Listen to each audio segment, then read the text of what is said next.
Hey guys, this is, well, kinda gonna be a coding video, but not really. I'm not actually gonna be coding anything. I'm just gonna be explaining how MegaScript, some of the ways that MegaScript works.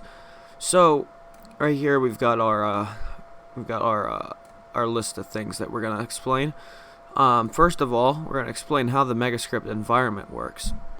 So, in MegaScript, there's going to be multiple scripts running at once and under the same thread, and that's one of the cool things about it is that you can do pseudo threading. But in order to do this, there's got to be like there's going to be, of course, some kind of what do you call it? Some kind of organization that you want. So there's going to be a script environment. So what a script environment is it's just a container. It's just a container that holds all the scripts. So let's say that this is the script environment. Put SE for script environment. So in this script environment, it can hold multiple scripts. So we're gonna have our script here, weird, wacky ass looking script. So we have our scripts here, and damn, I really messed that one up. Drawing with a mouse is pretty hard, but we've got our scripts right here, and we've also got the master script. But we're not gonna. Oh my god, that is bad. We're not gonna talk about the master script right now. But basically, all the master script is it's just the script environment. That it's just the script of the script environment, which initializes the code before all the other scripts are ran. Now, whenever a script environment is executed, it goes through one cycle. It goes through one cycle and it executes all of these scripts, and then it stops and it goes back. So what happens is whenever it will execute one of these scripts until it reaches a stop, and by stop I meant a wait call. Well, actually no, it'll re-execute all of them until they all reach a stop, and then the script environment will stop and return back to the program in which we want to run a MegaScript inside of. So it does this with a state system, but I'm gonna explain that in another video because it's kind of complicated. But anyway, now we're gonna talk about how the memory works. So whenever in a script environment, there is one huge memory that is just saved, that is used by every script. So let's say this is the environment, and we've got a big long ass memory that is, and every script shares this memory. So we've got like I'm gonna use the line tool. I think that'll be a lot better. I actually don't use GIMP very much, so I don't know where the hell anything is. I probably should have used Photopia. In fact, I'm gonna go use Photopia.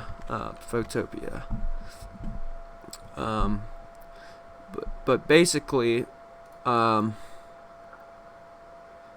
if we go here and we make a new image, basically, so we've got the script environment here. Say this is the script environment. It looks kind of like a jar because it holds all the scripts, and so we've got our script environment, and we've got our script environment memory. So right here we're gonna fill this with some black. Layer is not editable. Okay, let me make a new layer then. Okay, so we've got our memory here, and whenever we have a script, all the scripts use this memory. So let's say that we have a script here that seems like you're blocking our ads. I don't care. Okay, so let's say we have a script here. That is really bad. This video is just gonna be at how fucking bad I am at drawing. Holy shit!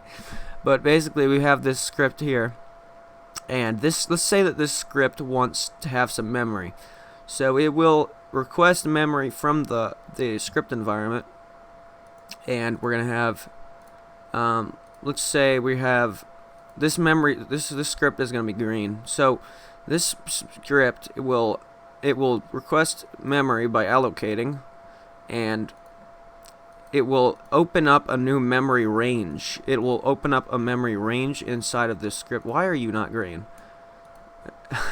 Alright, there we go. So it opens up a range here, and that tells it that this script owns this range of memory. That way, if there's another script that has memory protection on, so let's say that there's another script here, it can't read that memory.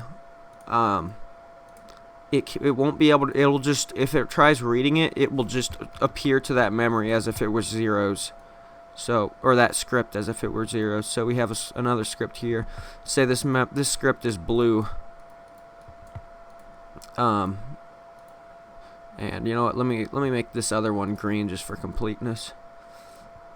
So we've got this one, and then this one. If it were to try to read from this, oh my god, dude.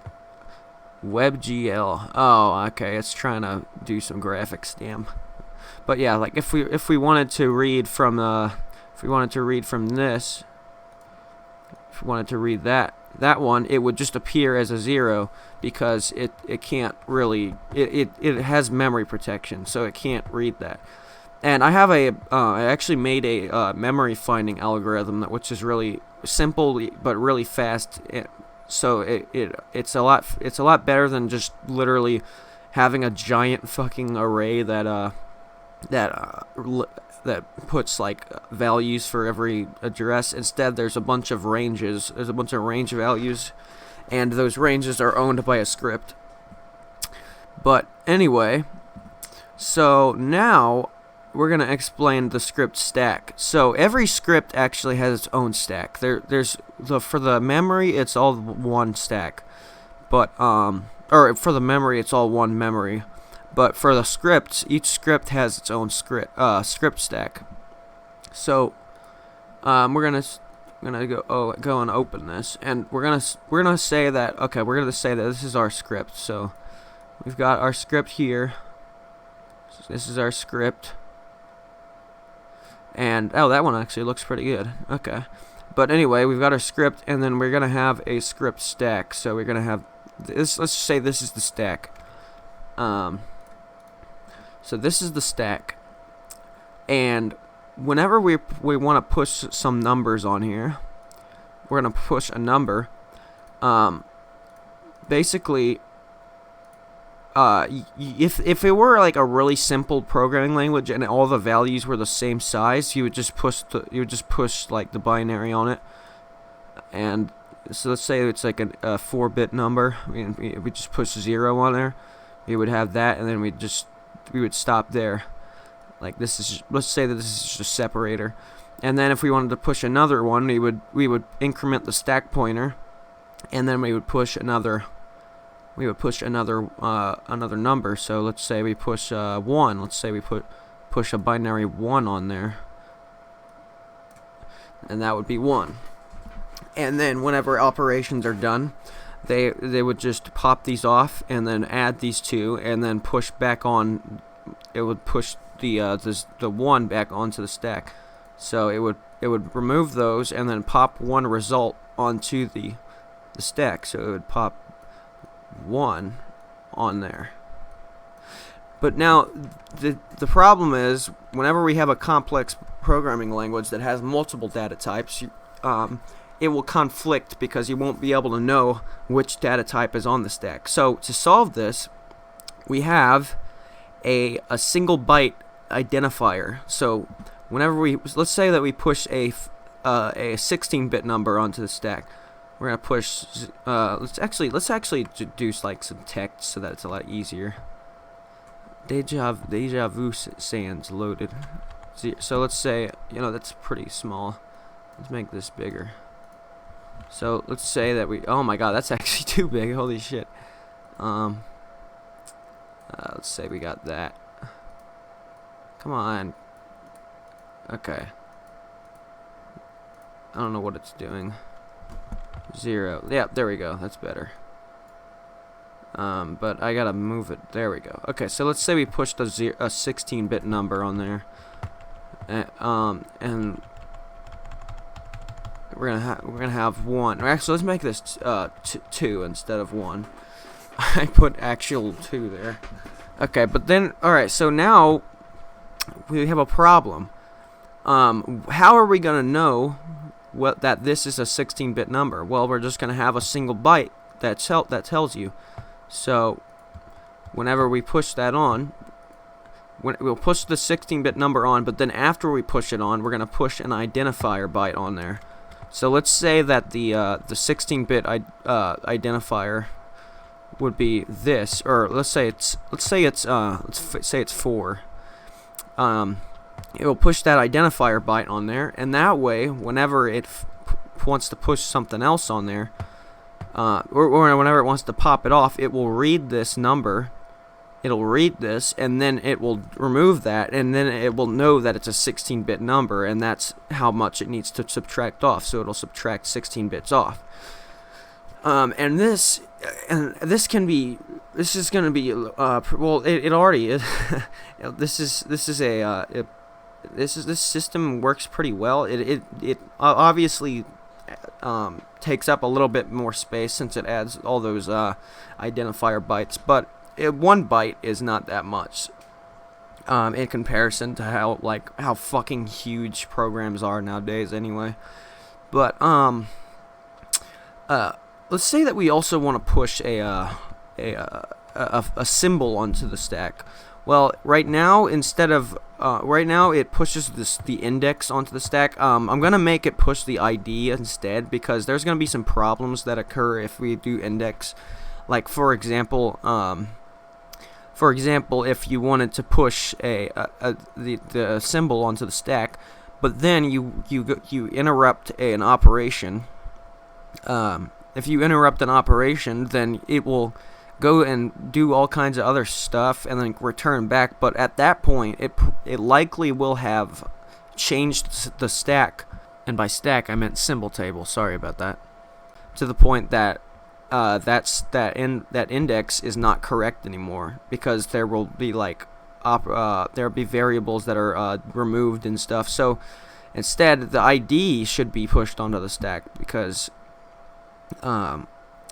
obviously the ID is always going to be the same. So let's say that we pushed a variable onto the stack, then we're not gonna actually push the entire variable string onto the stack, because that would be long.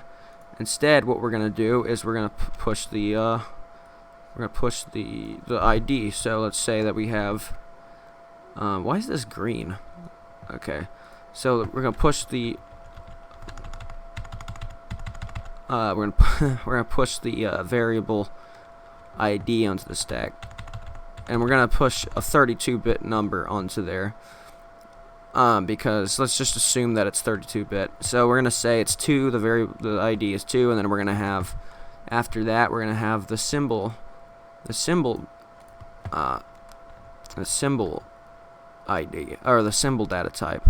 And I'm running out of space here, but you get the point. I'm pretty sure you get the point. But anyway, that's just a kind of like a walkthrough of how MegaScript kind of works right now. Or at least that's how the memory works. Now, there's also like system data types that aren't really actually used by the user. That, like, for example, there's the operation type and the for loop safe type.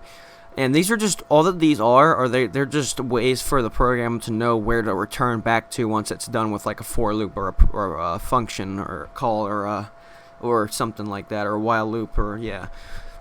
But yeah, I hope you guys thought this was I hope that this was informative. I hope you guys think it was cool to think about. And if you want me to do more explanation videos like this, just let me know in the comments. And yeah, hope you guys enjoyed. Goodbye.